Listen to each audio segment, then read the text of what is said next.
आज की इस वीडियो में हम बात करने वाले हैं ऐसे म्यूचुअल फंड के बारे में जिसमें लोगों का जो है इंटरेस्ट बहुत ज़्यादा बना हुआ है। स्मॉल कैप कैटेगरी का म्यूचुअल फंड है, लेकिन लोगों का इंटरेस्ट बहुत ज़्यादा बना हुआ है इसमें और लोग इन्वेस्टमेंट करते चले जा रहे हैं एसआईपी के रूप में भी और लमसम के रूप में भी। और इसका फंड साइज लगातार बढ़ता चला जा रहा है। तो इसका फंड साइज जो हो चुका है वो 31,522 करोड़ का हो चुका है। तो इस म्यूचुअल फंड का नाम है HDFC small cap mutual fund. इसका डायरेक्ट प्लान परचेज कर सकते हैं आप। तो इसमें आप मिनिमम 100 रुपये से भी एसआईपी स्टार्ट कर सकते हैं, लमसम आप जितना चाहें उतना कर सकते हैं। इसको जो रेटिंग दी गई है 2 स्टार की रेटिंग दी गई है। इसने जो है केवल 80 स्टॉक चुनिंदा स्टॉक्स में ही अपनी होल्डिंग बना रखी है। एक्सपेंस रेशियो 0.65% है, 1% से काफ़ी कम है। एक्सपेंस रेशियो बहुत ही कम है, ना के बराबर है। एग्जिट लोड 1% है। यदि आप 1 साल से पहले रिडीम करते हैं तो 1% के रूप में आपको एग्जिट लोड देना पड़ेगा। इसको 2 फंड मैनेजर संभाल रहे हैं। देखिए इतना बड़ा फंड साइज है तो इसको मैनेजर तो संभालना ही है। 2 फंड मैनेजर इसको आसानी के साथ इसको मैनेज करके चल रहे हैं और अपने स्टॉक्स को जो सिलेक्शन कर रहे हैं बड़े आराम के साथ। तो एक का नाम है चिराग सेतलवाद, दूसरा नाम है ध्रुव मचल। तो इस 2 फंड मैनेजर इसको संभाल रहे हैं। इतने बड़ा फंड साइज है तो इस म्यूचुअल फंड को इसने जो है पिछले 6 महीने में 14.09% का पॉजिटिव रिटर्न दिया।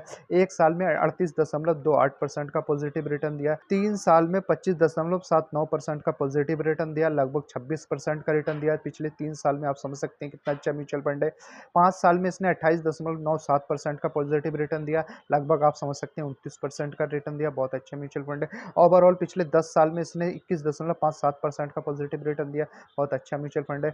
आप समझ सकते हैं बहुत ही अच्छा म्यूचुअल फंड है। स्मॉल कैप कैटेगरी का लाजवाब म्यूचुअल फंड है, टॉप क्लास म्यूचुअल फंड है, हाई रिटर्न म्यूचुअल फंड है और बेस्ट म्यूचुअल फंड है, best small cap mutual fund है। तो इस प्रकार के म्यूचुअल फंड में लोग ज़्यादा से ज़्यादा पोजीशन बना रहे हैं एसआईपी के रूप में भी और जो है लमसम के रूप में भी। यदि इस प्रकार के म्यूचुअल फंड में आपने 5 लाख रुपए अमाउंट लगा दी होती और 15 साल का पेशेंस रखा होता और 21% का आपको रिटर्न मिला होता तो 87,24,000 रुपये आपके बन गए होते बड़ी ईजिली, बड़ी आसानी के साथ।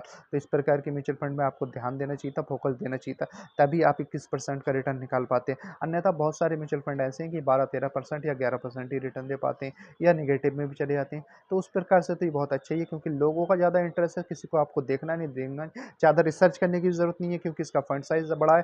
तो आप समझ सकते हैं बहुत ही ज़्यादा लोगों ने, लाखों लोगों ने इसमें इन्वेस्टमेंट कर रखा होगा। इसी प्रकार से पता लगता है। और 8,000 रुपये मंथली की एसआईपी की होती है, आपने 15 साल तक 21% का आपको रिटर्न मिला होता तो आपको केवल 15 साल में इस म्यूचुअल फंड ने आपको करोड़पति बना दिया होता।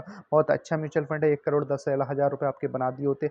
8,000 रुपये की एसआईपी की होती, 15 साल तक 21% का रिटर्न मिला होता तो 1,10,00,000 रुपये आपके बन गए होते ईजिली। आप समझ सकते हैं 2 स्टार रेटिंग है। आने वाले समय में ये 5 स्टार रेटिंग का हकदार है। इस प्रकार के म्यूचुअल फंड में आप पोजीशन बनाना चाहते हैं तो बन सकती थी, लेकिन आपको जो है इन्वेस्टमेंट करना हर बंदे को बहुत ज़रूरी होता है। अमेरिका में लोग जो है 55% इन्वेस्टमेंट करते हैं, चाइना में 45% लोग इन्वेस्टमेंट करते हैं, हमारे देश भारत में 5 से 6% ही लोग इन्वेस्टमेंट करते हैं। ज़्यादातर लोग एफडी कराते हैं, 60% के रिटर्न से ही खुश हो जाते हैं।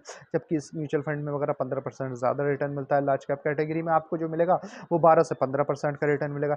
स्मॉल कैप कैटेगरी में आपको 15 से 20%, 21%, 22% रिटर्न मिलने के चांसेस बढ़ जाते हैं। इसलिए स्मॉल कैप कैटेगरी लोग सेलेक्ट करते हैं। म्यूचुअल फंड में स्मॉल कैप कैटेगरी जो होती है वो थोड़ी सी रिस्की होती है, लेकिन रिटर्न भी तो ज़्यादा देती है। भाई रिस्की है जब तो ज़्यादा रिटर्न दे रही है, लेकिन जब भी आप इन्वेस्टमेंट करें तो लंबे समय का नज़रिया रखें, लॉन्ग टर्म का नज़रिया रखें। 10 से 15 साल का लेकर चलें। एसआईपी के रूप में भी या लमसम लगाएं आप तो अभी 10-15 साल के लिए उसमें लगाकर एक बार छोड़ दें। यदि आप जो है एसआईपी के रूप में करेंगे तब भी छोटी छोटी अमाउंट जो है 10 से 15 साल तक लगाते चले जाएं जितनी आपकी कैपेसिटी है। और लमसम अमाउंट भी आप 15 से 20 साल के लिए लगाएं तो ही बेटर रहता है, क्योंकि आप 2-3 साल के लिए लगाएंगे वो ठीक नहीं है। वो भी स्मॉल कैप कैटेगरी में 2-3 साल के लिए इन्वेस्टमेंट नहीं करना चाहिए। 15 से 20 साल या उससे लंबा नजरिया ही रखना चाहिए तो ही आप प्रॉफिटेबल हो पाएंगे। और वीडियो को लास्ट में मेरी छोटी सी रिक्वेस्ट है, यदि आपको हमारी वीडियो पसंद आई हो तो हमारे चैनल को सब्सक्राइब कर लीजिए और नीचे दिए गए बेल आइकन के बटन को प्रेस कर लीजिए ताकि आने वाली अच्छी अच्छी वीडियो की नोटिफिकेशन आप तक सबसे पहले पहुंच सके। और अपने रिलेटेड भी यार दोस्तों को हमारी वीडियो शेयर करना बिल्कुल ना भूलें।